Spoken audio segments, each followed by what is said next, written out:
Greetings and welcome back to another iteration of MGTOW Talks. I am here today with CS MGTOW. You know him by now. We are going to embark on a fascinating and, in some circles, controversial discussion. I don't think what we're talking about should be controversial, but that is kind of the point of the discussion. We're going to be talking about multiculturalism and race. We're going to be offering our perspectives. And as Clive is a denizen of the UK and himself of Nigerian origin, he can offer a lot of insight. So having said that, Clive, I will let you launch into it. Why don't you tell us about your perception of multiculturalism and its place in the UK and how things have been evolving in the decades you've been observing, as well as your Nigerian background and how that's relevant. For sure. I guess one of the things I have noticed over here in the United Kingdom is that the ability of let's say, an outside, group to easily integrate is probably related in some way to their closeness to the native population in the UK, whether a kind of proximity or whether just a general sharing of some kind of a cultural identity. So, for example, I mean, we have the success story of the integration of the individuals from Poland over in the UK, and that was very, very successful. They integrated very, very well within the communities that came over to the UK of Polish individuals. There was very, very low crime. They did very, very well over here in the UK. One of the things I guess I've seen, and coming from a Nigerian background, is that most Nigerians won't integrate into Europe particularly well, just simply because there's very, very little shared history between the countries versus, let's say, an individual from Germany or let's say, an individual from France. Not only is there a kind of lack of a shared history in terms of, let's say, the religion, going, further back than a couple of hundred years, there's a very, very different mentality. So what I mean by that is that in Nigeria, for all intents and purposes, we have a police state. The government is very, very arbitrary. Police can, pretty much arrest you for almost any reason whatsoever. There's very, very little freedom of the press. But for most Nigerians, that isn't a problem. It just is the way it is. It's ingrained in the mentality that a police state is a good thing. It's there to keep the people, kind of under control, as it were. And what you tend to find is when a lot of the Nigerians came over to the United Kingdom, which had a very, very different concept of how the government should relate to the people, they really, I guess our people, we kind of just congregated in huge communities. So individuals wouldn't leave the Nigerian community. They would find jobs in the Nigerian community.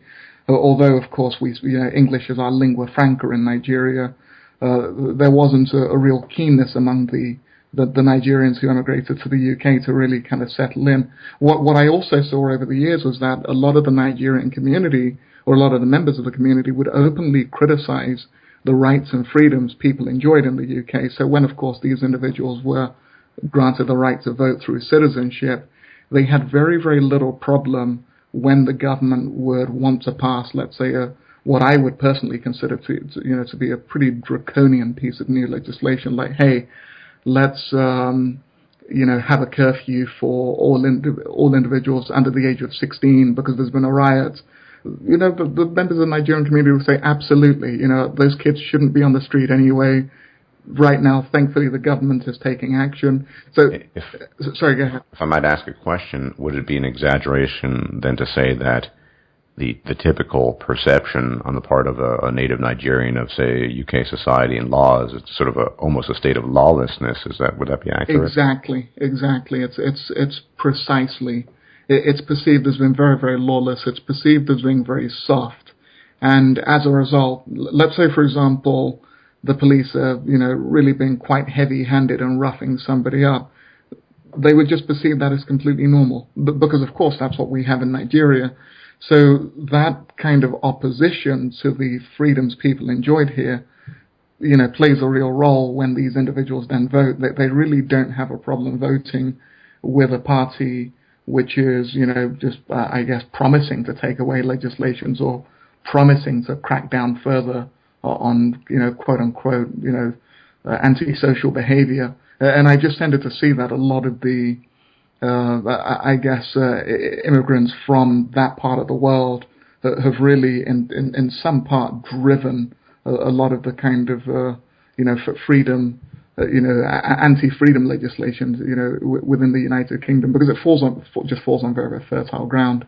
It's what we're used to. Is the Nigerian population or subset of the population of the UK big enough to actually affect legislative matters concerning this? I wouldn't say the Nigerian population as a whole, individually, but of course, when you consider that so much of the UK population is now, we're becoming a nation of immigrants, like let's say the USA, where there's a very, very large Indian population, and again the same issues that we see in the Nigerian population we would certainly see in the Indian population. I know that because I have a lot of Indian friends and I interact with that community. There's a huge Pakistani population. There's a huge Muslim population as well in the UK now. So for sure these individuals will, particularly in areas where there's a very, very high congregation of these individuals, like Bradford, London, will certainly be able to influence the outcome of elections. Now, that's the social aspect, but there is the perception, and it's been my perception, that compared to other African immigrants, Nigerians tend to be, in terms of economic success, either anomalies or exceptions. They by all means, they seem to be economically much more integrated than other immigrants from other parts of the world, in particular from Africa. Is that an accurate statement within the context of the UK? I would say so for sure, although I have a couple of hypotheses as to why that is. Well, let's hear them. I'd be fascinated. Sure thing. I guess one of the things that's always driven into a Nigerian at a very, very early age is you have to achieve something. It is not a case of if, but you absolutely have to do it. Your honor rests on this and the honor of your family, and particularly as a boy. So it's driven into you from a very, very early age that you have to have a pretty ferocious work ethic, and you constantly compare yourself to your peers. So I guess on some level for sure it drives a lot of economic success, but most Nigerians that I know are very, very unhappy. I mean, that always seems to be the paradox. I mean, one achieves material success, and this is true of a lot of men who then discover, say, the red pill and MGTOW. Materially, they're successful, but as you put it, freedom and health are wealth as well, and so they tend to lack in these other areas, and so in some ways they're very poor. And this seems to be a constant in basically every culture. I mean, the culture I'm most familiar with that is unrelated to mine would be East Asian, particularly South Korean culture, and these are success machines as well. They're driven very hard. They work hard. They tend to be quite intelligent, but they have the emotional lives and richness of robots. They're not particularly happy. One of the highest suicide rates in the world. The highest female suicide rate in the world, in addition. And I think when we talk about this, and I don't want to go too off topic, but it's very difficult to pursue the so-called success model and then simultaneously feel content in the other areas of life that are most universally important, having leisure time, freedom, and of course physical health, which is the most important thing. And it just seems to be impossible to really balance the two. And so sometimes it really comes down to a choice between the two. I know that's been in my case, in my life and the decisions I've made regarding work and leisure and what have you. That's absolutely the case. Now I could either work a lot more, lose my health and essentially leisure wealth, or the opposite. So I just wanted to add that I think this is, of course, this is culturally unique to the Nigerians, but I've seen this in South Koreans as well. Oh, for sure. And again, we certainly have the same health issues. The rates of obesity are certainly increasing in Nigeria as individuals just simply have less time to dedicate to leisure, and it's about making as much money as quickly as possible for everybody else to enjoy before you die. That's your role as a man, pretty much. Yeah, yeah. Essentially a traditional protector provider role, and really seems pretty universal. Once again, same thing in South Korean culture. As a man, you have about 4 years of quote unquote joy. That is your university years. Up until then, you're just cramming and studying in school, and then so-called cram schools that I've worked in the past. Then you have 2 years of military service approximately, and then you are supposed to be a protector and provider for the rest of your life, and that's it. That's your life. Absolutely. And it's not a particularly happy model, but certainly in the context of Nigerian culture and Nigerian immigration, if you're saying that there is almost a fixation on sort of the police state and how government really can't overstep its boundaries as long as it's keeping the peace and order, that Nigerians are probably not contributing very much to UK crime, for example. Yes, that I would certainly say. So within the Nigerian community within the UK, or at least the segments that I know quite well, it's simply not the done thing. One would lose one's position within the community if you were, to ever be even arrested. So it's a huge taboo. However, while of course the Nigerian community certainly won't contribute or possibly compared to maybe some of the other settlers within the country, in my opinion, the kind of more destructive aspects of politics tends to fall on very, very fertile ground over here. Whether it is the kind of march towards the police state, one of the things that I hear very, very often whenever I have a dialogue with a Nigerian, let's say about the freedom of the internet or something as well.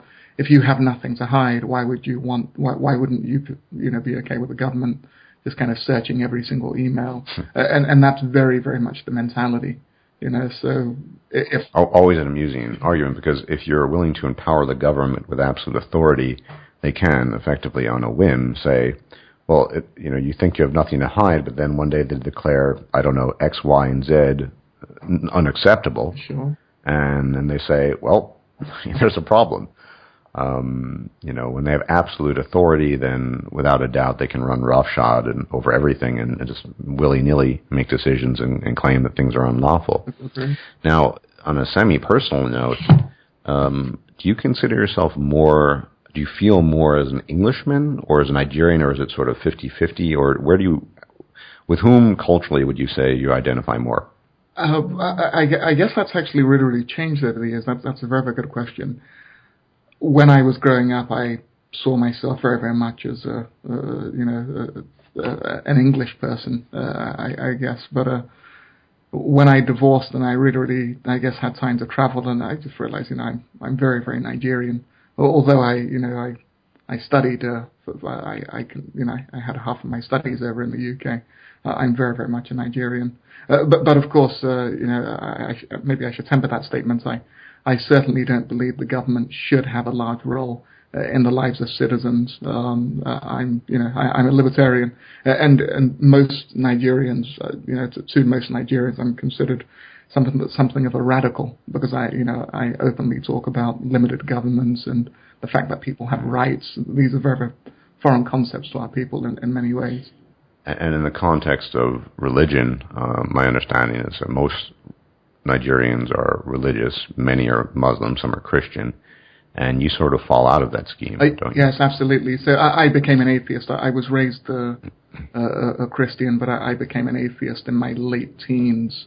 And really, really stuck to it. I just find absolutely no evidence for the existence of a creator. It's not nonsensical. But again, what we tend to have in Nigeria, it's almost a 50-50 in terms of the kind of population. The religious split. So we have a Muslim north and a kind of Christian south. And in the border towns where you have a kind of the half and half of the Muslims within those towns, they're some of the most violent places on earth. It's really incredible. Yeah, one hears continuously of the conflicts there. Absolutely. Now, so that was an interesting exposition. Moving on to more controversial matters. But so we've gotten kind of an overview of, say, the Nigerian community in the UK, how they perceive the law and government, but also their work ethic and background. Now, obviously, there are ethnic groups within the UK that are less integrated and work themselves into the system less well than Nigerians. Of the current generation of immigrants, who do you think has the most difficulty integrating and just basically becoming part of the broader UK culture? From what I can see in the UK, it would be, you know, individuals who come to the UK from a traditionally Muslim country. They seem to have, at least just from my vantage points over here, the most difficulty actually fully integrating into the UK way of life. Even the style of dress is different. You know, the clothing that they will wear. It's very much seen as a place to not really settle down and have roots, but to I guess Well, I mean, one thing I've pointed out in the past is that, I mean, I talk a lot in my channels. Everyone knows about, you know, genes and biology. But of course, I've also talked about feedback loops and sort of a commingling of environment, or if you want to call it culture and genes. Now, the way I look at things as far as humans are concerned is you can kind of look at it as a cake. So basically every cake has more or less the same, at the base, the ingredients. You need flour, yeast, sugar, eggs maybe. The actual composition of those essential ingredients might be different. So I see that this is kind of the genetic, biological. So we all have the same physiology, more or less, and the same anatomy, more or less, but there are going to be some subtle differences. And then you go to the external part, that's kind of the culture, and that can be radically different. You can have all kinds of different toppings, and I think because of that, and it can affect the flavor of the cake, and so culture is an incredibly important force to be reckoned with. Continental Europe, with the exception of the Iberian Peninsula, and they were ejected in the late 15th century, really has almost no history of Muslim influence. And although I am an avowed atheist, as everyone knows, the background, the cultural background, is one of Christianity, and many related institutions somehow derived from that, or at least had grown up and come into existence in that context. And mingling something that's as foreign as Islam into European culture it seems to me throughout, not just in the UK, but if I look at the Netherlands and Germany, not really been particularly effective. There's more conflict than there used to be. There are more disagreements, and nobody is really happy. Muslims aren't particularly happy in the European community, and non-Muslims aren't particularly happy in the European community. Sure. What do you, in your interactions with people or in your observations, what do you think the biggest problems are in the context of the UK with respect to Islam and Muslims? That's a great question. Because I have a lot of interaction with Muslims, you know, quite a lot of Muslim friends, it's the fact that the mores of the United Kingdom are diametrically opposed to that of their native countries. You know, the idea that, let's say, you know, men and women will, you know, without being married, have sexual access to one another. People will kiss and, you know, just kiss and show public signs of affection.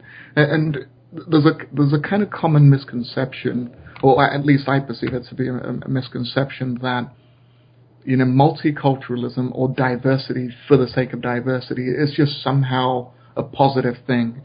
Good thing. You know, and that I'm always very, very concerned about, because, of course, you know, some diversity can be a very, very positive thing, but it's almost become a religion for the political machinery over here, and the same in, let's say, Sweden, but I have far less knowledge of Sweden. But in the UK, if anybody, let's say, criticizes the open borders policy, which they have to a certain extent, then the person is immediately labeled a racist. So you can't have a rational dialogue about the fact that, hey, lots of individuals from the Muslim, you know, kind of community aren't integrating, that they prefer to to live in Muslim communities, and we're really, really seeing that in the UK over here. It's the in-group favoritism which people tend to have. So you'll see large Turkish communities, large, Pakistan. exactly, Pakistani, large Indian communities. So for example, if you go to Harrow in North London, there's a huge Indian community, and I have lots of friends in that community. But of course, these individuals do not really, I guess, in the general, want to integrate into the UK community. On the contrary, I've had a lot of dialogue with individuals in these communities who would prefer that the UK adopts the laws they've left behind in their country. So that they set up Sharia zones, and there are about 2 of them actually now in London, where if you walk down the street with your girlfriend in that zone, they'll say, look, you can't be holding hands unless you're married, or you can't drink alcohol. This is a Muslim neighborhood. Yeah, this seems to be a kind of new type of integration. I wholeheartedly agree with you. This idea that diversity for the sake of diversity is a good thing. It's empty of any meaning. Yes. And I think empty of any purpose. More importantly, it doesn't really serve a purpose. I mean, it's just the party line, right, for usually extreme left-wing leaning people. Yeah. And I see this certainly as contrasting the old style of immigration that occurred in my country of birth, in the United States, where of course there was prejudice towards all sorts of immigrants, the Irish, the Italians, but there was a relatively quick immigration, and they were kind of assimilated to the population. This doesn't seem to be the case in the UK, particularly now. One thing I've always favored, and people disagree with me, is the labor mobility within the EU. That is, citizens of EU countries, such as myself. Of course, I favor it for one reason: it benefits me. But also, I think you cited the example of the Poles. I mean, they were a net benefit, their presence, and there still are Poles there, to the UK. They have a roughly similar cultural background, etc.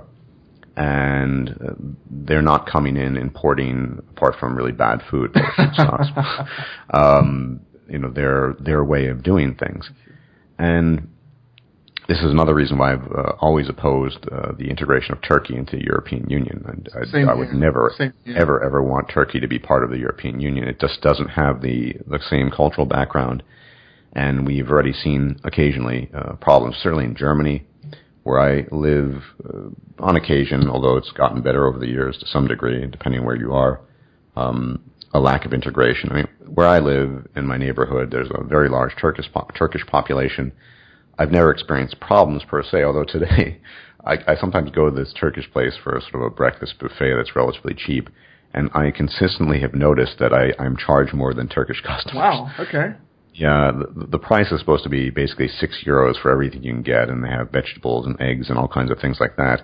And I always have to pay $7.50. I've never bothered to question it because I don't really want to. I just don't care enough. It's still relatively cheap for that amount of food.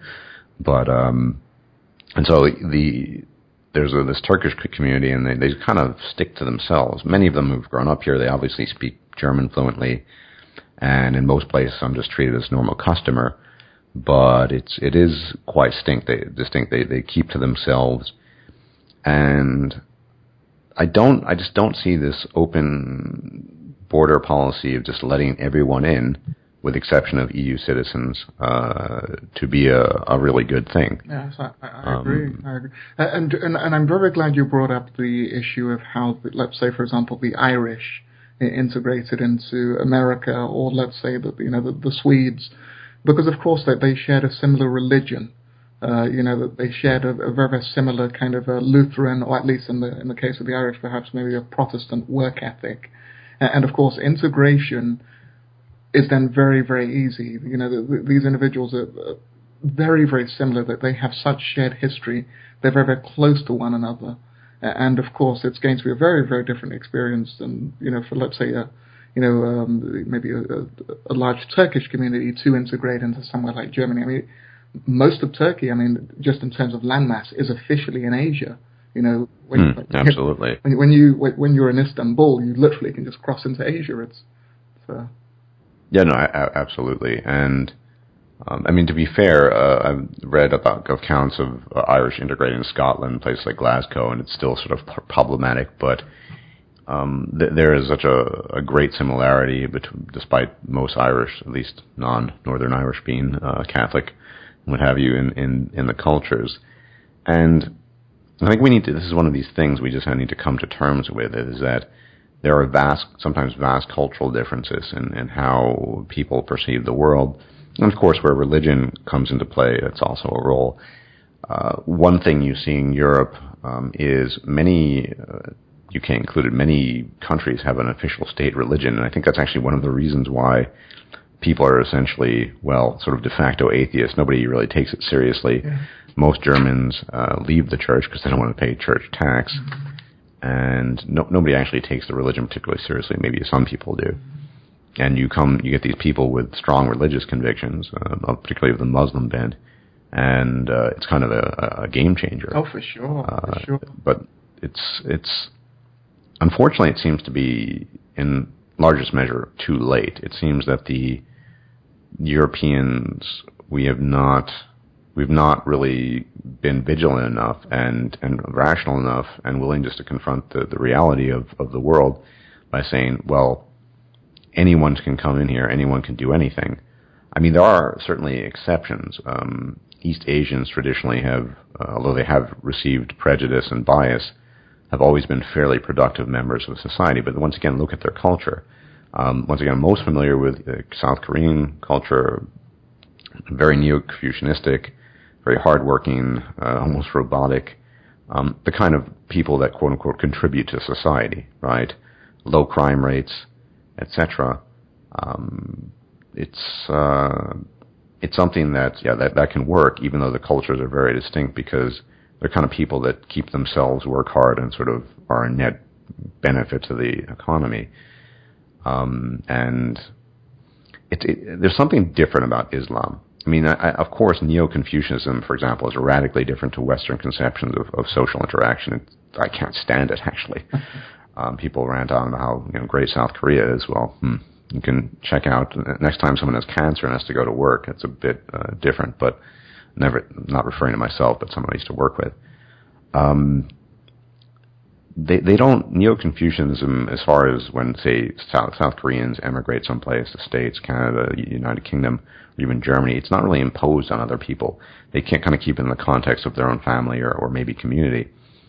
And there's something about Islam. The nature of Islam is such that you're supposed to proselytize. Yeah, I mean, Islam was spread, at least partially, not by the sword, but its greatest success was a violent conversion across huge masses of land. And so Islam as a culture is not something that can simply keep to itself. And even in me saying this, I hope I'm not at too much risk, but there are people who are extremely violent within the Islamic community who want to they will kill you for saying certain things. Exactly. I mean, do you remember the cartoons in Denmark? Well, it wasn't just that. That's old news, right? And then there was Charlie Hebdo in France, and then there was a discussion that occurred in Denmark, in Copenhagen, not too much later after that. And this cafe discussion, which was about Islam and its place in Europe, and was interrupted by a gunman who basically shot everyone up and killed a bunch of people who happened to be Muslim. Surprise, surprise. The problem I see, once again, Islam, to the best of my knowledge, never had undergone an official reformation as Christianity did in Europe. And let's be honest, the Reformation period was some of the bloodiest stuff we've seen in human history. Those of you familiar with the 30 Years' War, 1618 of 1648, nominally a religious conflict, but also one born of political ambition. It's sometimes referred to as the first modern war. I mean, the amount of bloodshed, death, and suffering that was wreaked in that time was huge, and in some loose sense it was a conflict between Catholics and Protestants. The process that it took a long time to get from there to where we are now. And Islam, although there have been factional splits, say Sunnis and Shiites and what have you, there's never been a real sort of challenge to the course as the rise of the Enlightenment values and secularism and whatnot. And there are so many different passages in the Quran that one person can cite this as sort of a representative passage of peace, and then someone else can cite half a dozen other ones that aren't. And Islam is not a religion that keeps to itself. They don't just certainly some Muslims would do that and do that, but it's textually speaking, historically speaking, that's not what it is. And I think therein lie the seeds of almost inevitable conflict between the Judeo-Christian model of Europe, of Western Europe, or Eastern Europe for that matter, and Islam. It just doesn't really work well. But it's kind of too late. And people who speak out against it, have you ever heard of a politician using the English pronoun Geert Wilders, or in Dutch Geert Wilders? He's a guy in the Netherlands. He's consistently spoken out against certain types of immigration, particularly Islamic immigration, and he's received a lot of blowback, obviously. I have an online acquaintance that I talk to sometimes, and she tells me about that immigration is a real problem in the Netherlands because these people are not actually integrating into the greater Dutch community or culture. Certainly. And I see this here, and we hear the horror stories of Sweden, and it is a mess. And the problem is it's kind of too late. I think that's not just kind of, it is probably too late. I mean, no one's willing to have the balls openly to actually talk about a much more limited form of immigration, no open borders, etc. And so where do we see this going? Maybe you can speak on this in the context of the UK, say the welfare state. And I think you and I agree. I was listening to your talk. And by the way, check out his talk with, God, I can't pronounce his name. He's Iranian-born Nima, I've forgotten how to pronounce his name. Yes, well, an Iranian-born political economist, and really fascinating stuff. And I heard you say, I favor a minor welfare setup just like you but not the extremities that are present. I think that's what you basically expressed yourself in that talk. Yes. To the point where the system is just bursting, and it seems that the UK is on a current trajectory towards that end, where the bus is going to be driven off the cliff. Oh, certainly. Where do you see immigration and non-integrated members of the UK society fitting into this? Well, that's a really, really great question. I guess because I do a lot, I work in the pharmaceutical industry. I've never made a secret of this. So one of the things I'm seeing increasingly in our industry is this: when our industry wishes to develop, let's say, patient-focused education. So let's say a new heart disease, drug is launched. One of the first things that will happen is the pharmaceutical company will say, okay, well, if we're going to put it in London, we need to have it in maybe sometimes as many as 6 different languages, because, okay, firstly, it's got to be in English, and, okay, now it's also, got to be translated into Turkish, but because there's an acknowledgement that so many of the individuals who might potentially be using this particular drug just will absolutely not be able to understand the local language. So if you put a poster up in the doctor's waiting room, they simply won't be able to read it. Now, this isn't a problem because, of course, the pharmaceutical industry is spending its own money. But what I'm also seeing then on the NHS is that, some of the patients will not speak English at any level enough to be able to explain their current, medical ailments to the healthcare professionals. So then the healthcare system will then, of course, have to hire interpreters if there isn't a family member who can speak English at an acceptable level. Sometimes there isn't. So what I tend to see with the integration over here, which again it's been seen by a lot of individuals, is that it's imposing a very drastic cost on the social system. So it's one thing to have a social welfare system where people pay into, and as a result, maybe they get healthcare that isn't paid at the point of service, and some kind of a road system and buses and an underground system. That's one thing entirely.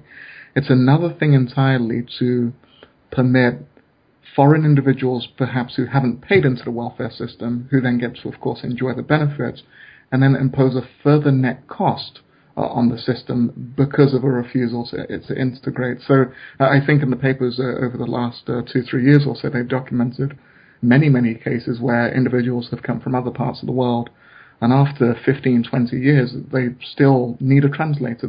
They simply don't speak any English. I imagine these are not citizens of other European countries. They tend to be. Exactly. Yeah. I remember, for example, at one point I hired a couple of Polish gentlemen to come and do some building work and or just some redecoration, and they'd only been here for about a month, and their English wasn't great, but we could certainly communicate. And they tried. Yeah, exactly, and they were learning, and and I've seen that with other Spanish individuals who've come over here, just the desire to go to language school to really pick up the languages there, because of course there's a sense of shared identity and shared language.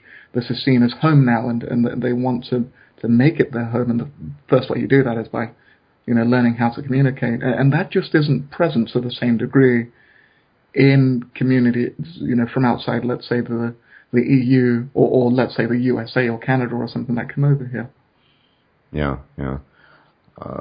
Once again, in Germany, you have this to varying degrees, depending on where you are. Like the Turkish ethnic group is probably the biggest example. Some of them are very well integrated, others not so much. My neighborhood is a very large Turkish population. There's also a mosque someplace in my neighborhood. I pass by it sometimes. But maybe I just don't pay attention enough. I often have the feeling that things in the UK are much more acute. I mean, certain cities in the UK seem to almost have what you might call majority Muslim population. Oh, certainly. And once again, the problem with Islam in this context, it's not a religion that keeps to themselves. They're not Zen Buddhists. I mean, if they were Zen Buddhists, who cares? They're not really, just doing their thing.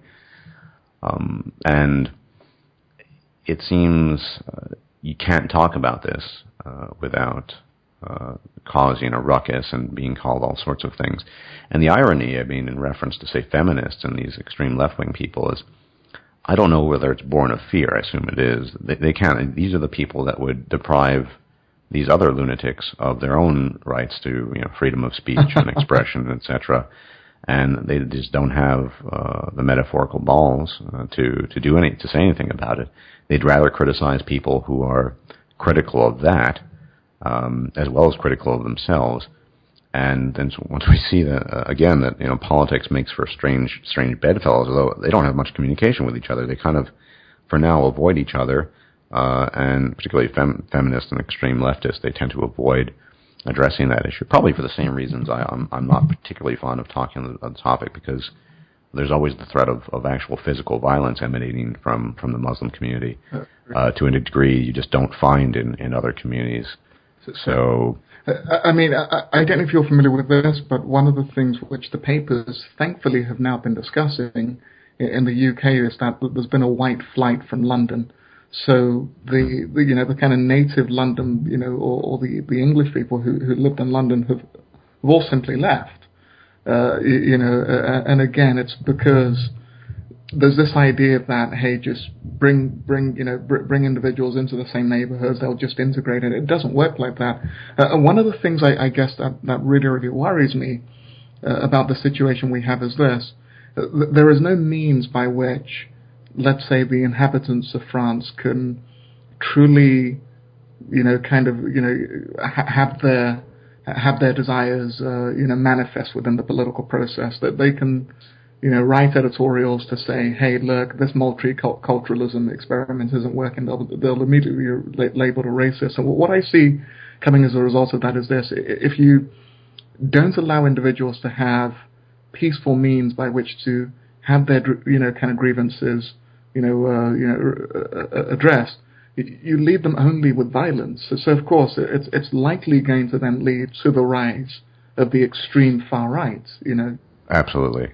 One thing that I'd like to mention, and this is more a hypothesis than anything else, but I think it's one that could be supported with evidence. In all of these countries where you see this relatively open-minded attitude towards immigration, be it Germany, France, the UK, and even the Netherlands, all these countries, with partial exception of Germany, but for other reasons, had a colonial history. And so you kind of see this manifestation of what's called white guilt sometimes. In the case of France, many of the not so well integrated, although some of them are, people are from North Africa, Algeria, Tunisia, Morocco, and I've, coincidentally or not, I've been violently assaulted several times in France by members of the North African community when I was living there. In the case of the UK, the British Empire, I mean, Pakistan used to be a British protectorate, various places in Africa, India, etc. In the case of the Netherlands, well, I guess it's a bit more complicated because they were much more of a sort of commercial empire. And in the case of Germany, it's, they weren't so much the colonial empire, but in World War II, and they tend to feel eternally guilty about just about everything.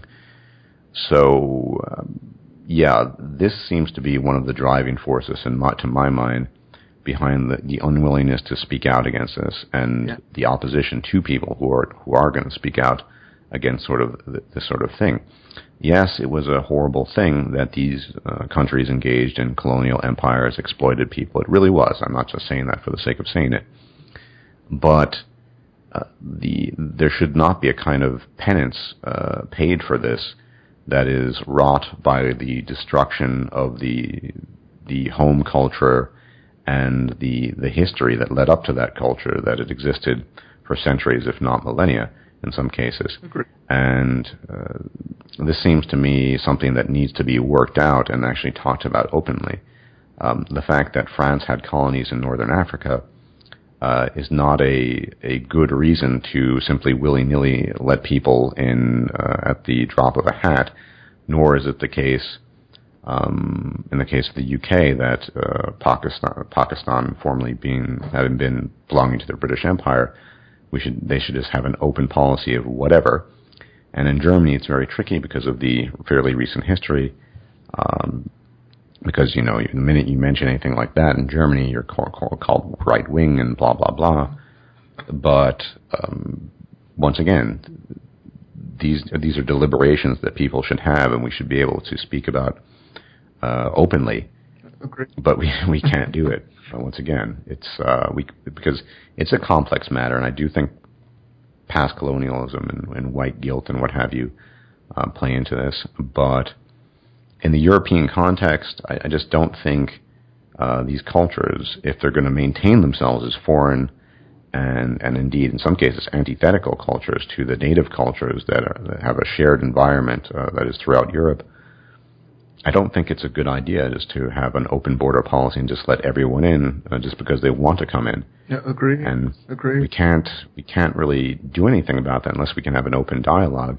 And everyone now can't do that. I mean, some people are scared. Then you have these obscene people on the extreme left who want to silence people who just want to have an open discussion, often because they're critical of their own strange left and feminist, left-wing feminist policies. Yeah. And, people cite this all the time, but places like South Korea and Japan, and this might change, they have horrible birth rates, but they have very strict immigration. And, integrating that, nobody really wants to go there, maybe because they are so strict about that. I'm not saying it should be so extreme. Once again, I think the EU labor mobility is a good thing. In my observation, I'm Hungarian and I'm completely integrated into German society. I mean, some people say I speak German better than a lot of Germans, so it's, I don't see that as a problem. There is a shared cultural history, but unfortunately, we cannot have this discussion. I mean, we can have it here, but there's no public forum where you can have a discussion without being called all sorts of things that tend to distract and deflect and move us away from the core issues of the discussion. And I don't really see a solution there. But you're right. The danger is that we swing from one side of the pendulum to this extreme, don't say anything, to a kind of almost totalitarianism that I imagine your brethren in the Nigerian community probably wouldn't find too bad. Sure. Well, I once went on a business trip to Marseille. It has a very, very large North African population, and I was at a medical conference there, and I was assaulted there once. Oh, it is it is so dangerous there. It is insane. The number of muggings that took place against, they just seem to target white people. Just the North African, I guess teens who lived over there for some reason just went about just mugging everybody at the conference. It was terrible, absolutely terrible. And of course, a lot of the kind of leftist, trendy types who, just believe an open border is positive, they'll live in some of the safest parts of Paris, gated communities, that they won't actually go and live in Marseille. No, I mean, I like I said, I spent a great deal of time in France throughout the years. I was assaulted once in Nantes, that's in the northwest, once in Paris, and once in Marseille. And I mean, my taste for France over the years has dwindled quite a bit. It's kind of a mess, and oh, yeah. Depending on the area, I don't feel particularly. I haven't felt in the recent past, particularly safe. It is incredibly unsafe now, incredibly so. Yeah, and I think I mean, this isn't exactly identical, but we often see, I mean, the case of Greece, which is, by the way, guys, check out his videos on Greece. Really interesting observations and just interesting talk, and I think accurate observations you've made. Well done on that. Thank you. But in the context of Greece, yes, it's not necessarily caused by immigration, but we do see the rise of extreme, as is typical, right-wing groups that are gaining favor. And this seems almost an inevitable swing of the pendulum. When we have this extreme left-wing stuff, it goes down the other extreme for whatever reason, maybe because it's thought to be the best solution. For example, when I look at the UK, I kind of like UKIP, but I'm not so sure what their policy on EU mobility is. And I know they want out, so they probably would be against it. But generally speaking, many of the things they talk about, I do agree with. Well, same here. I believe that personally, I find Nigel Farage to be very sound-minded. He says, look, we can trade with Europe, but we don't have to be part of Europe. Countries. I mean, we trade with our biggest trading partner. Or the UK's biggest trading partners. Outside of Europe, we don't have an open borders policy with them, but we successfully engage in trade, and we can have low tariffs and that kind of thing. So absolutely. But again, that's the thing. Everybody decries him as a racist, which I think is insane. It's just mind-boggling. Because he says, look, the whole kind of multiculturalism thing isn't working. It's placing a large strain, maybe even a catastrophic strain, on the UK healthcare system, the social welfare system. The government cannot afford this. It just simply doesn't add up financially. And I mean, he kind of echoes themes of the UK traditionally has never really, I mean, they've been part of Europe, but they've always seen themselves outside of it, maybe because they're an island nation. And I certainly agree. He certainly wants out of the EU. I mean, the EU, as far as labor mobility, has arrangements with countries like Iceland and Switzerland and Norway. They're not part of the EU, but they're still labor mobility. Exactly. I'm perfectly in favor of jettisoning the entire EU project, if only for selfish reasons, to be able to maintain the labor mobility. I think this actually adds to overall strength of the European economy, if you want to look at it as a collective. But certainly the EU is a bunch of unelected bureaucrats. I don't think it's really a bad thing. But if a Polish person wants to emigrate to the UK and work his ass off and paint walls, and he's doing a good job, I don't see what the problem is there. Same here. I'm not sure what his take on that aspect of things are. I mean, I know he's always citing the Romanians. I don't know how much of a problem the Romanians are, but his focus is on the EU, and I think a lot of the time he shies away from talking about the greater issues. I mean, the problems would be far less severe if it were just a bunch of dirty Eastern Europeans coming to the UK, as opposed to Pakistani and North Africans and basically people coming from a traditionally Muslim culture. For sure. And of course, next to UKIP, you have other parties that do seem to be extreme right in the UK. I mean, not just Labour. I'm obviously not talking about Labour and Conservative here. Can you talk a little bit about the growth of, I guess what you could see as the extreme right? Oh, certainly. It's really grown over the last 10 years or so. Actually, it's grown alongside the rise of multiculturalism. So as the UK has just kind of expanded its borders, what you find are groups on the extreme right, the national fronts, they're really gaining in support. Because, of course, the local native population have very, very little means by which to, confront this process. I mean, there's been a a white flight in London, and in 2013, this is the year where we still have the most recent data, 600,000 white people, white British people, left London for good. So the population of white people in London the population of white British dropped from 58% to 45%. So now they're a minority in their own capital city. Yeah, I've read that statistic. I mean, this might be a good time to segue into the issue of race. I mean, obviously, racial identity is important to some people. And one thing I touched upon this in the past, but I mean, the idea that all the races are the same is, it's absurd. Exactly. And you talk about white flight, so there's certainly an element of, I mean, where do you see the border between just merely the cultural and before we talk about racial differences, that is specifically, where do you see the difference between merely cultural and racial? I mean, because racially, you're obviously from Nigeria, you're not a white Englishman, but to my mind, I mean, you're obviously you're supremely well integrated, you're well educated, etc. Where do you see the issue of culture ending and race beginning, or do you think it's just sort of a free-flowing continuum between the two? That's a great question.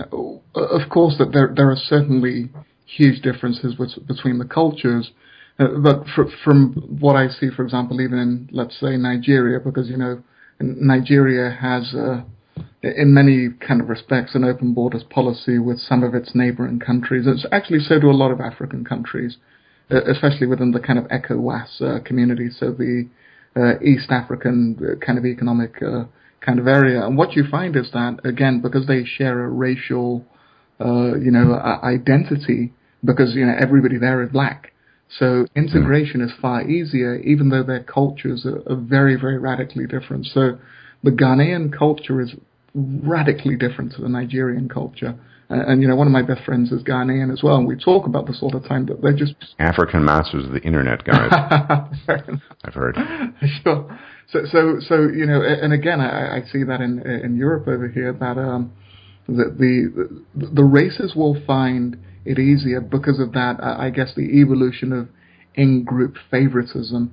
It's a kind of pull down cultural barriers far easier. Yes, and you brought up a great point earlier that, for sure, the Irish had a little bit of difficulty integrating into Scotland and integrating into, let's say, the English mainland, but that disappears after a generation.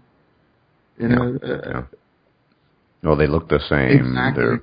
Genetic stock is quite similar. Exactly. So once the accent, is kind of adapted to the local accent, hey, the integration's practically complete. The religion is the same. The cuisine is even the same. Yeah, boring and bland. No offense. I think,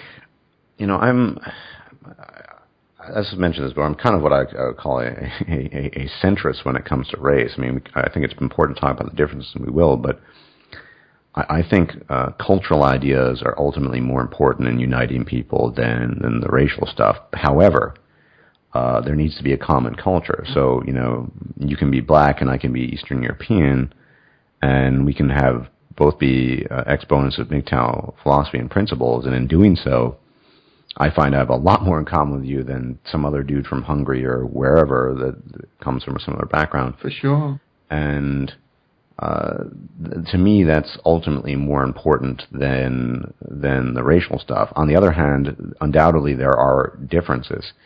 And I think a great way of beginning the discussion of racial differences is, as Clive had mentioned, he's involved in the pharmaceutical industry, this issue of this particular medication and the somewhat disastrous results of not paying attention to these things that occurred. So if you could tell us. For sure. So there's a class of compounds that are used to fight colorectal cancer and non-small cell lung cancer. They're known as EGFR inhibitors, epidermal growth factor receptor inhibitors. Within lung cancer, one of the things that was studied about 10 years ago with an agent known as gefitinib, which is manufactured by AstraZeneca, was that patients of an Asian kind of, genetic lineage, very, very specifically from the China region of Asia, had a far better response rate to this particular class of drugs. One of the things we've seen is that these individuals have far more EGFR receptors within the lungs versus, let's say the Caucasian or the African racial groups. So the drugs work better in these people. And then, of course, there was a huge dialogue. Well, do we only give this drug to Asian people? Well, you probably can't do that because there is some activity in the other populations, but the activity within the Asian population and also the never smokers as well. So individuals who'd smoked less than 2 packets of cigarettes in their lives would get a huge response rate. If you had a never smoker and the person was Asian, it's almost a magic bullet for advanced non-small cell lung cancer. So you get an additional 24 months. It's really an excellent agent.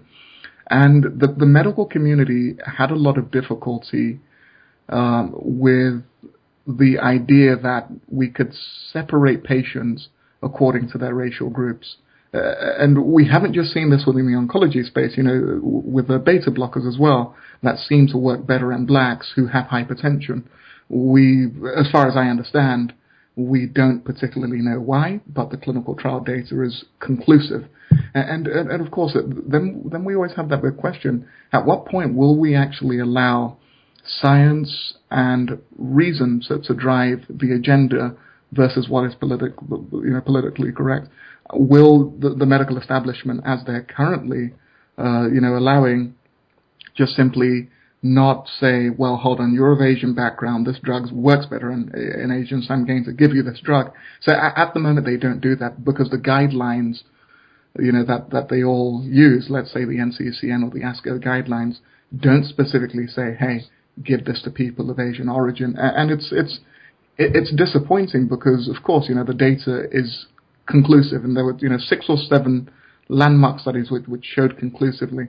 But of course, everybody wants to be PC, and as a result, we allow people to die. And I find that very, very difficult to really understand and agree with. Yeah. Well, I think there are probably a number of fears with regards to this, and just the general tenor and tone of the conversation people have. One, so this same principle as multicultural, we're sort of all the sameness. We're not all the same. It's pretty obvious. I was talking to a Dutch acquaintance, a sub of mine, earlier this morning, and I said, every time I'm 174 centimeters, I go to the Netherlands, I get neck strain, and I make jokes about oxygen deficiency with the Dutch because they're all the way up there. We're not the same. And the other thing is, I think, a fear of, in acknowledging these differences, that there could be other differences. There very well could be. Because you do have a group of people, they call themselves race realists, who acknowledge racial differences and think the entire society should be mapped out based on this. Not something I agree with, but that's what they believe. And so you're kind of caught between a rock and a hard place in having these discussions, because on the one hand, you have this one group that tend to be very left-leaning and say, well, everyone is identical, it's all about nurture and everything's environment and da-da-da-da. And the other group is saying, well, yeah, there are these differences, and some of these differences aren't even entirely certain. They're sort of postulated, but we can't obviously research them to look at them. And they say, well, because of X, we need Y kind of society, and these people can't be part of it, and so on. So it's a really complicated issue, especially when you're somewhere in the middle. Yeah. I mean, you cannot have a position with either of these people. I've found in discussions with both of these kinds of people where you say there are racial distinctions, physiological ones, and there might even be neurological ones. We don't know because we're not allowed to even look at the data or research these things in greater depth. But this is not a reason to inform entire policies. So and so you can't have what it is a reason to do is to see maybe medical applications, educational applications, things like that. Maybe some people respond differently to medication, certain kinds of medication, maybe different kinds of pedagogical techniques. I mean, who knows? And I should bring this up. We talked about it the other day. I don't ultimately know what happened to the study, but in 2006 there was a Chinese-American, Dr. Lan, at the University of Chicago, who came across some interesting DNA analysis that had apparently, and I don't know if this was later debunked or not, shown that signs of recent evolution of brain in the brains of some people, particularly Europeans, some Middle Eastern and people, and Asians, East Asians in particular, but not sub-Saharan Africans, there had been some differences in brain development. And he suggested that it might be linked to brain size and intelligence, and you can believe the uproar that came from this. I mean, he was criticized wildly. He thought this was a fantastic discovery, not because he was touting the glories of his own Chinese ancestry or trying to, look, he was a scientist fascinated by his discovery, and he didn't expect the backlash. It was 2006, and in came all the criticisms and blah, blah, blah, and eventually it was kind of hush-hushed, and I don't know exactly what happened to it. I don't know if it was further studied. I read somewhere that it was debunked, but I don't know if that's actually true. So, here's a guy who was discovering something. He was just genuinely interested and didn't really have an agenda, but, boom. And I think this is a problem because if there are differences, maybe there are in some respects, and maybe there aren't. We should explore them. And if there are differences, then so what? I think people often, and this is what race realists often forget, well, actually they have this in common with the extreme left, is that we're all individuals. And so if you're looking at a bunch of stats, we're just talking about distribution curves. And, individual abilities and what have you needn't and almost certainly don't have to have anything to do with that. So between feeling offended and then taking the point that, all entire policy should be adopted based on some obscure finding, I don't know.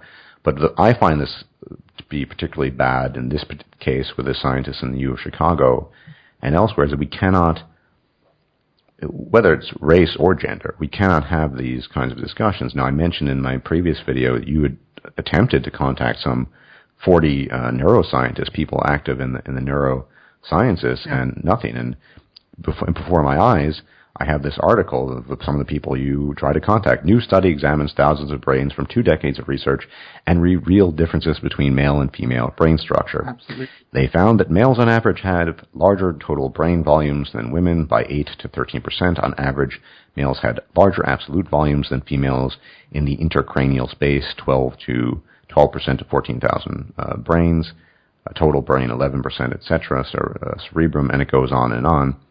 And, they think this is a fantastic discovery. One of the things I had mentioned in the previous talk is this sort of self-imposed, anticipatory self-censorship, where they just say, let's stay in our mad scientist coats and laboratories and then just sort of gleefully hop around at our own discoveries, but let's not share it with the public. Exactly. And this is a huge problem, I think. I agree. And I'm starting to notice this, that there's a real fear among the academic and scientific community that their research will be used to justify all sorts of horrors. So I do believe that drives their reluctance to want to engage laypersons like yourself and myself to really explain what are the potential implications.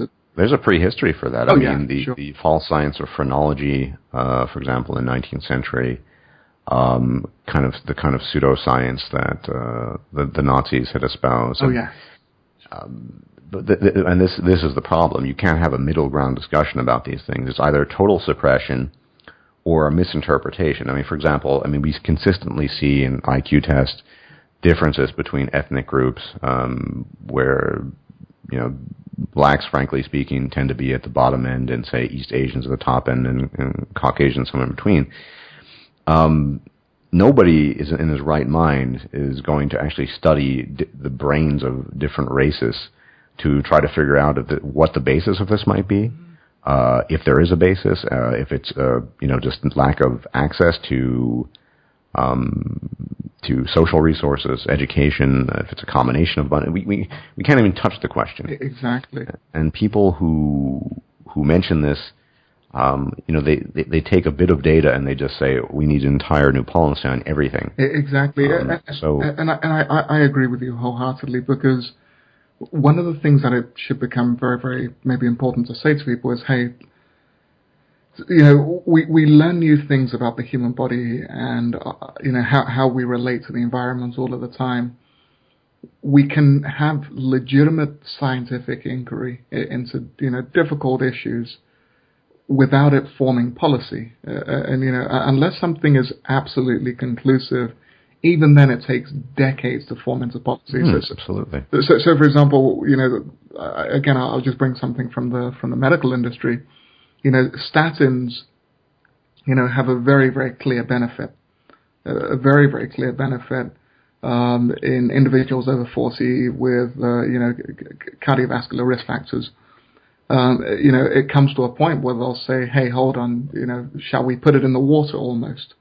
And, even though we've known for many, many years that statins have that very, very clear benefit, because there's a slightly kind of rational process there. Hey, okay, of course we do have a benefit. It's seen pretty uniformly across the ages after 40. But even then, we will exercise judgment and only give them to high-risk patients. Because, of course, what we don't want to do is to use a study which, for sure, we just may find that study is illegitimate 10 years on and use that to drive an entire medical agenda. Although in some parts of the industry, I see we're ignoring that logic. So, for example, handing, HPV shots uniformly to all, let's say adolescent teen females, even perhaps when some of them are not yet sexually active. So of course, but then there's a real kind of education that that should go happen in society to say, look, we can understand things about the human body without jumping to policy immediately. We need not jump to that.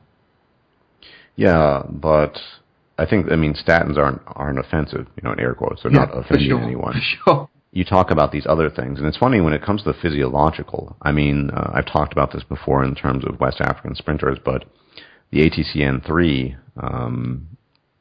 factor or allele, depending on the context, they're sometimes called X and R, and if you're lucky enough to have, it's called like a power protein basically, and if you're lucky enough to have two sets of these things, you're going to have more explosive power. You're going to be able to throw a rugby ball further, a football, American football. You're going to be able to sprint faster, and if you don't, you can have, say, an XX combination, which have almost none of this. You're going to kind of suck at this stuff, and we're all cool with, well, not entirely cool yet. There's still opposition to this idea that certain genetic factors play into, say, athletic prowess and physical prowess in general.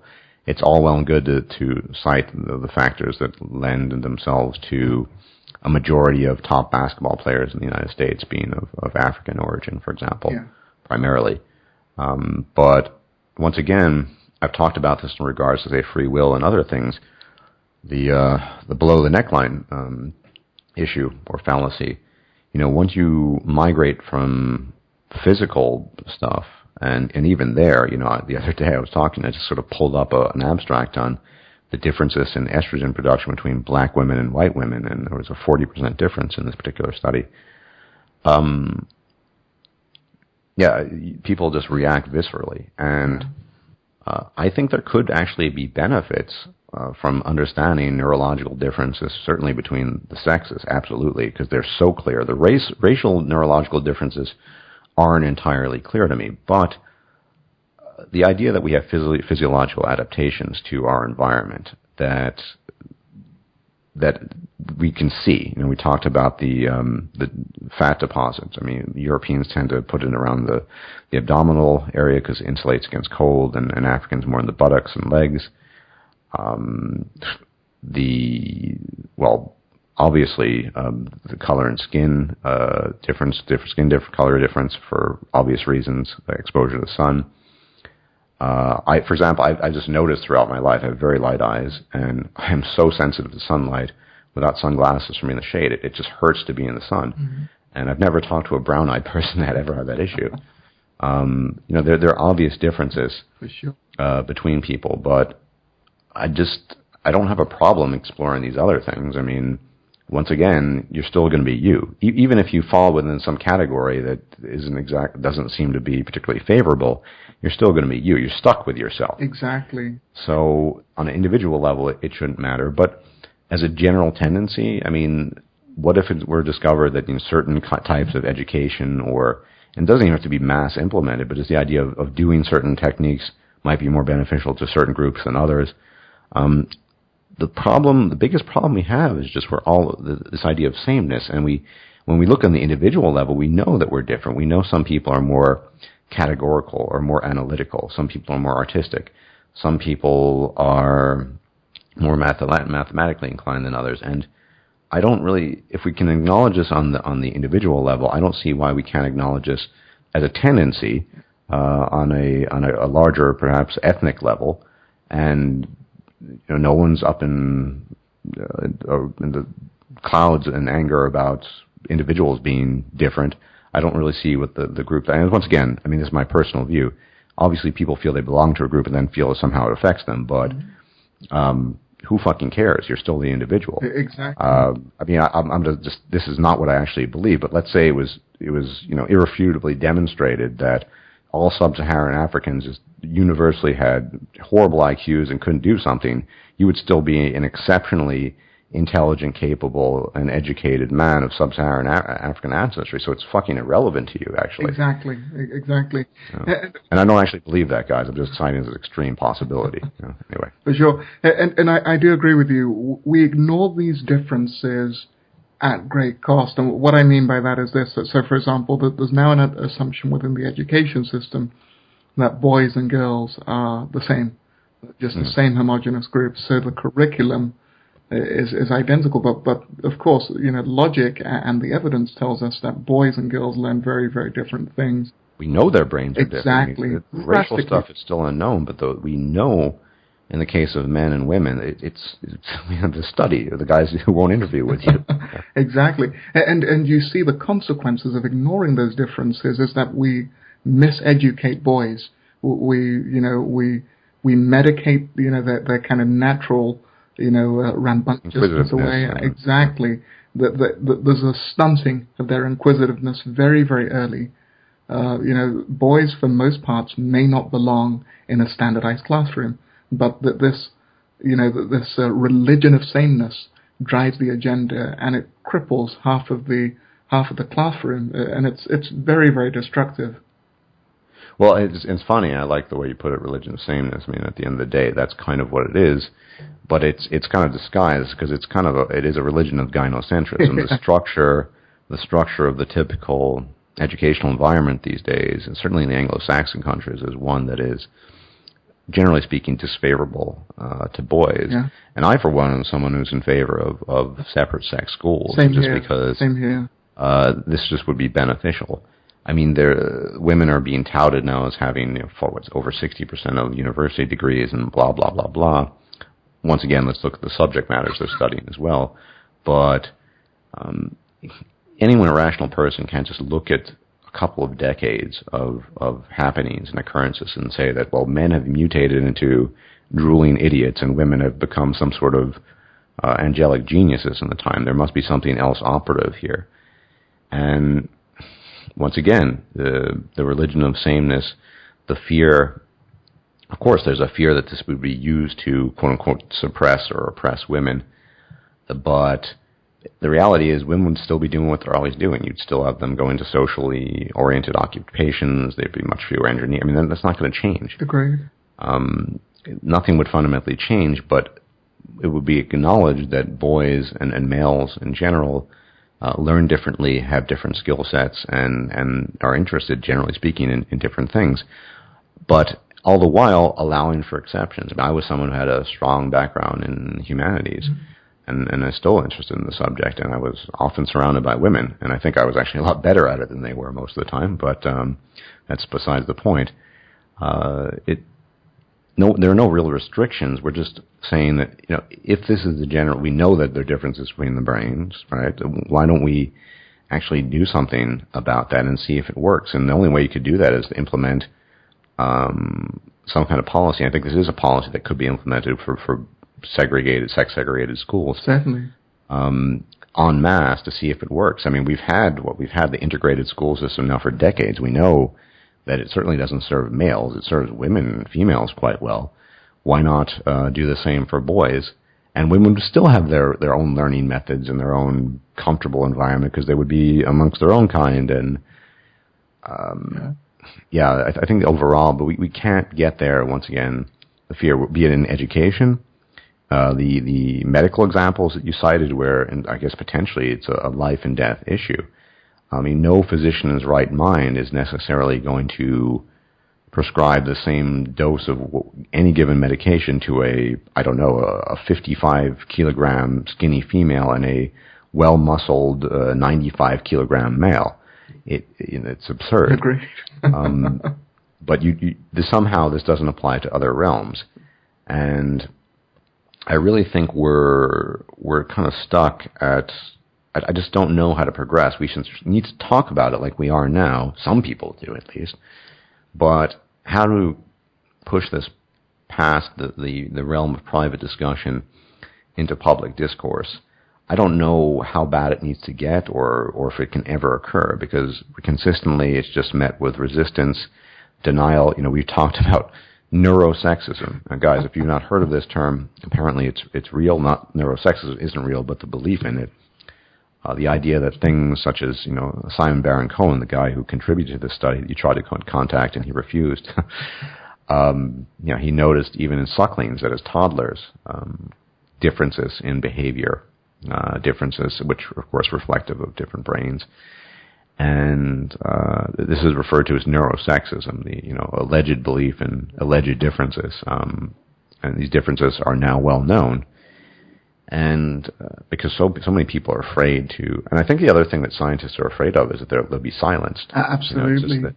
In their research. So they'd prefer just to hang out with each other in their mad scientist coats and just sort of dance around the campfire talking about the results, denying the results to the public, because they just want to keep on doing what they're doing, and I guess they're content with that. But, I mean, science has been the greatest engine of human progress, and it's only been the science that's been made available to the public so we can understand it and so it's implemented that can be a benefit, not the science that just stays behind the lines and is not given any exposure. Agreed. I mean, I began to kind of see again.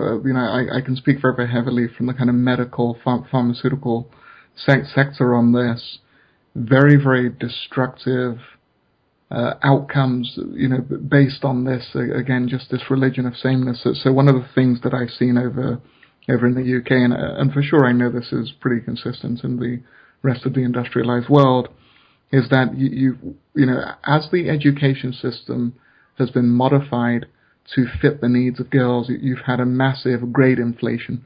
So before it used to be very, very difficult to get, let's say, 3 A's or something in your A levels, but now as they've standardized everything to death, now it's really, really easy. So what you've had is that in the past, a lot of women wouldn't simply have had the physics, chemistry, biology A's or 2 A's and a B to get into medical school. Now everybody gets 2 A's and a B. So we've had far more women graduating as medical doctors. Now the media have pushed this as, this is it's a great thing. It's huge for gender equality, but actually it's been really, really harmful for patients, because what tends to happen is this, and I think, again, I don't know the stat off the top of my head, but I think it's something like 60% of all, medical doctors who are now graduating in the UK are females, and the reason why that's destructive is this. The females tend to, and this is backed up with real-life evidence, move into what are considered some of the softer clinical specialities. Dermatology, probably. Exactly, absolutely. Dermatology, pediatrics. Exactly, because of course there's just a far better work-life balance, which seems to appeal to women. They want a work-life balance. They want, maybe time, exactly, themselves, family. Exactly. So that the government trains these individuals, then they graduate, they go into dermatology, and the first issue we notice is that there's a shortage of specialists in the critical areas of medicine, in pathology, surgery, oncology. So now, cardiothoracic surgery.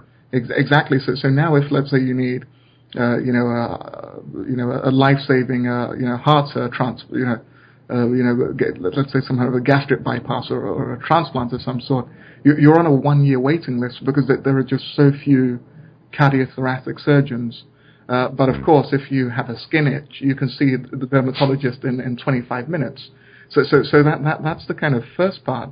And then secondly, and what also drives the shortage is that, of course, when the females, and Girl Rights What pointed this out in one of her recent videos, the females going into into medicine, within a couple of years they may choose to start families. Now, when males choose to start families, they'll increase their working hours. When females choose to start families in medicine, they of course just go and start families. So there's now a doctor missing from the system, and then they may never go back to medicine again. They may stay as full-time homemakers, or they may go back, but it's limited hours. So they'll and I've seen this in my own GP practice. That I go to whenever I have an ailment here. This doctor only works Monday and Wednesday, and for the rest of the time she's just off. And it's not only has public money being used to train this person, it's very, very heavily subsidized training, but also the key parts of the healthcare system are now chronically understaffed. I don't see how this is a positive thing, but to have more women simply graduating. So it's safe to say, based on actual data and observation, that not taking into account female behavior and their tendencies is creating huge deficits and a dearth in very needed medical specialties. Exactly. And then when we extrapolate this to, let's say, differences between the racial groups, there is the potential for us to miss out on huge parts of what makes us human, just because, again, if we don't look at... People are better at different things. Exactly. If we don't look at tendencies, if we don't look at the physiology, what else are we missing out? Now in this area of females in medicine, of course, we're being willfully ignorant to the data, because the data is all there. We just choose to ignore it to be PC. And of course, the end result is catastrophic for the patient who needs, let's say, surgery for lung cancer, who now has to wait 6 months. And I think if we were ever to get to the point where we could talk about these things openly, first we would have to be able to broach the topic of gendered sex differences, legitimate neurological difference, physiological, etc. If that could be done, we might be able to migrate on to different ethnic differences and so on rather safely. But the feminist stronghold, which cannot, be it by catapult or sailing climbing the walls, it just doesn't break. It just stays there. And so people in this case, very, very, in a very real sense, are losing their lives because they're just the kinds of hardcore things that men tend to do in medicine. They're not enough of them to do it. Exactly. You can live with an itch or a skin rash. You can't live with a defunct liver or a fucked up heart. Exactly. So let's say, for example, if you need a boob job or a Brazilian butt lift, you can find a cosmetic surgeon or a dermatologist. The plethora of them online. Within a day, you'll have an appointment. Let's say, for example, you need brain surgery. You have a real problem. There are just so few of these guys now. And everyone that retires, it's just, okay, well, that's now one less brain surgeon in the UK. It's pretty devastating for the patients. Yeah. I think, though, this is I'm trying to look at a silver lining in the cloud here. And in the case of medicine and the shortages, in this particular case of medical shortages due to sex differences, I think people want results. I remember Neil deGrasse Tyson years ago saying, well, he's not too worried about the infiltration of religion to science and government funding because, people in the government want results and real science done. If this becomes a true crisis where it's just so obvious to people, there might be measures enacted and taken and put into place that might balance things out and change things. And people will, because people's lives are on the line, it's so severe, And it won't be because the government actually cares about people, but rather people are noticing, and they're going to complain to the government, and they care about the votes, and so on and so forth. They're going to say, look, we can't hide these truths anymore. There are real differences between men and women, and this, even if it's just in this case, we've studied the work patterns of men and women in the medical profession for 2 decades now. We have the following results, and all the feminists clamoring in the world won't be able to put a stop to it, because they'll just say, so you want all these people to die? And the feminists will say, well, what are they going to say? Yes? So there might be some positive outcome to this, if only because the outcomes have been so negative and devastating to the medical profession. I mean, I know this is the case in the States, and it's the case everywhere, where people are practicing medicine, particularly in the West. And is there any hope? I think that would be the hope. But in other areas that are perhaps not as life-threatening, I'm not so sure. But it could, of course, if it were to come to that, create a sort of cascade, trickle-down effect, where it would say, well, there are differences in the medical profession, how women and men approach the medical profession. What about other things? What about learning and studying and understanding and da-da-da? Who knows what could happen there? But it's probably a grim prospect and probably an unlikely one. I'm not being optimistic. I'm just trying to offer some possibility, some sliver of, I hate to use the word hope, but hope that it might turn out better than it is right now, but it seems unlikely. The religion of sameness is slowly crushing our society and quite literally preventing human progress. Maybe the past 20 years, 25 years, we've lost legitimate human progress because we want to continue in our beliefs in the fallacy that everyone is the same, and consequently we don't need to look at the differences. And as you pointed out, if we notice differences, this doesn't need to inform policy, and certainly not right away, even if it could. Yes. I'm not myself, obviously not a race realist. I don't think, because the tendency has been shown that different races test differently for IQ tests, that we need to restructure entire nations, like some of these guys believe. Exactly. But I also can't deny what seems to be repeated results across the globe, be it in Africa, the United States, or elsewhere. So I don't. Someone in the middle ground, I think, which is I believe the rational approach, because I'm saying, well, we have data, we can explore these things. Let us explore these things. I'm not sure what the best way forward is. I think the only good thing is, as long as there's a voice or voices such as ours, or even if it's just a bunch of lay people, and I'm certainly in the medical sector much more a layperson than you are, at least there's some sliver of what we call hope in people are actually talking about this sometimes. And there is a middle ground we can take. We can talk about these things without resorting to, say, legitimate racism. And also completely shying away from whatever might the fear of the day, the flavor of the day might be. Sexists are different, Asians are different, black people are different, whatever. So I don't know exactly what the way forward is, but we need to keep this open discussion going, and for that we need to not be afraid of censorship, and that's why I made that video the other day. The kind of censorship, and this premeditated censorship, which I think in some ways is worse, scientists are practicing, is absolutely devastating. And we're living in a culture of regression because of this. And it affects everything: the immigration, the economy, health, medicine, scholastic performance. There's not an area of it where it's not affected.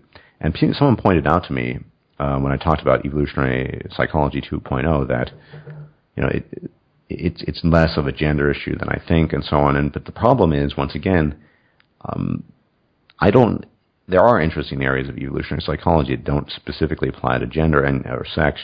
And of course, physiologically, we have the same basic, motor parts as women, and hearts and lungs, but once again, there are subtle differences. The other day, we were talking about, say, bodybuilding and the distribution of fast-twitch muscle fiber. You can get people. Yeah, I can walk into a gym and I have a latissimus, I have a trapezius muscle, I have all kinds, the same skeletal musculature as some other guy. But if he has more fast-twitch muscle fibers, longer muscle bellies, his potential is going to be far, so he's going to look like an alien compared to me. So it doesn't matter, whatever similarities are there, people have already taken into account. What's important is focusing on these differences, because we see the differences between men and women have vast, vast outcomes on all facets of society, from the social to the economics to the medical to the educational, and almost certainly to on the interpersonal level. That's clear. Exactly. As men go in our own way, we know this. And it might possibly also apply to the races. We don't know the exact detail. No one studies it. No, everyone's afraid to. But we need to get to the point where that's why in pushing evolutionary psychology, I'm not going to endorse this EvoPsych 2.0, if my understanding of it is correct, where we sort of just focus on things completely unrelated to gender. Well, you mentioned that even Pinker, Steven Pinker is now getting in on the act, yep. and it's so disappointing because, I mean, for example, when I was having that the dialogue with Glenn Gurr, although we wanted to talk about EvoPsych 2.0, everything kept on going back to the differences between the genders. It's very, very difficult to get away from that. You cannot have a discussion about these things. Now, Pinker is fascinating because if you read his book, The Blank Slate, he had an entire chapter about the differences between men and women, but in the beginning there's an apologetic about how women suffered thousands of years of suppression and oppression. It's sort of obligatory. Look, guys, I'm really sorry. Women are awesome, blah, blah, blah, but we're different. Yeah. Well, even, for example, when you look at the kind of topic of neurosexism and why the feminists bring it up, it's usually because it, quote-unquote, reinforces negative gender stereotypes. Not that it's inaccurate. So usually, yes, every once in a while they'll point to another study, which is maybe conducted in a, kind of sociology majors class that, hey, look, we've got a sociology majors class and, women have higher IQs than men in this class. So actually that debunks that study.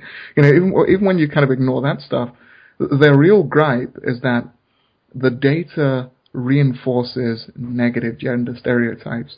And that I find... Only if they let it happen that way. Exactly. And also, if, for example, the data just points to men having higher IQs than women, that's just what the data points to, and we need to accept reality for what it is.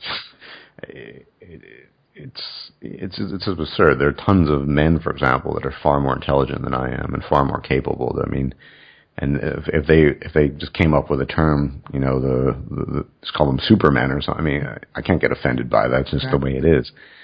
But we live in a world today where people are offended by reality, and although simultaneously they're willing to accept certain aspects of reality if it's in favor of their line of argumentation, sort of pick and choose.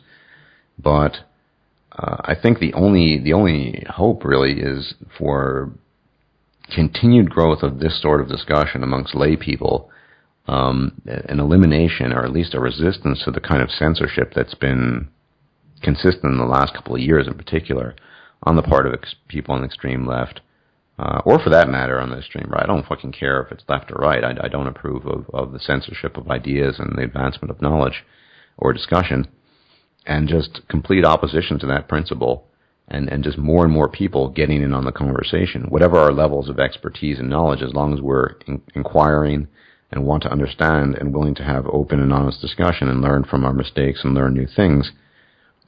I think that probably is the only possibility of basically tearing a hole in this wall, this blockade that's been erected for decades now.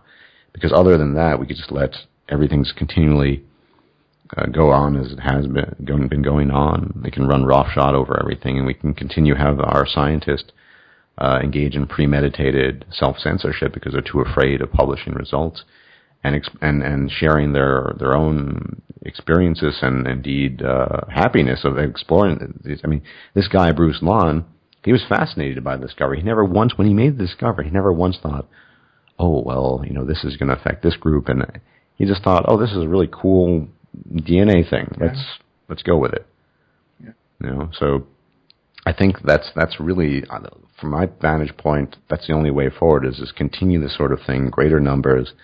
To this end, the feminist first responders, they need to get on. They've been doing this, so I think they are. I've changed my view, and they are doing some important work here because they're constantly opposing the feminists, and as long as there's opposition, and even if people of that group are not necessarily willing to talk about quote-unquote controversial issues such as multiculturalism and race to the degree we are, at least they're creating a sort of a backdrop where we can do it. Any thoughts, Clive, as we near the end? No, I agree with you, and like yourself, although I've always enjoyed the content of the feminist first responders, Sargon of Akkad, and I guess Tildeer is probably I like Tildeer a lot. Yeah, and I love his content. So, but now I see that there's far more of a role for them, because it's very clear that feminism isn't just kind of big red bat, kind of batshit crazy. It's stifling legitimate human progression, and absolutely, yeah. Absolutely. Okay, ladies and gentlemen, lords and ladies, whatever you might be, aliens, I hope you enjoyed that discussion. It's one of these discussions that is unjustifiably could be referred to as controversial, and hey, maybe some of you guys think we're racist, whatever, but or sexist, but who cares? We're trying to have an honest discussion about these things. And, I will be talking about related things in the future. You can be guaranteed of that. And I expect, once again, if you have not subscribed to CS MGTOW, do so. Excellent, excellent channel. Fantastic interviews with academic professionals. If you want to learn about why Sweden was successful and how it has nothing to do with the socialized state, and something I didn't even know, that Sweden had at some point in time been the greatest capitalist society on earth. And I'm not an advocate of complete unrestrained capitalism. I'm merely citing this. Check out his interview with, I don't know what his name is anymore, the Iranian-born, well-educated, now Swedish scientist. Yeah. But, sub to his channel. Check out those interviews. I think we're both going to be producing more content. Yeah. And as always, thanks for listening, and we will check you out at a later date. So everyone take care, and bye-bye. Thank you, sir.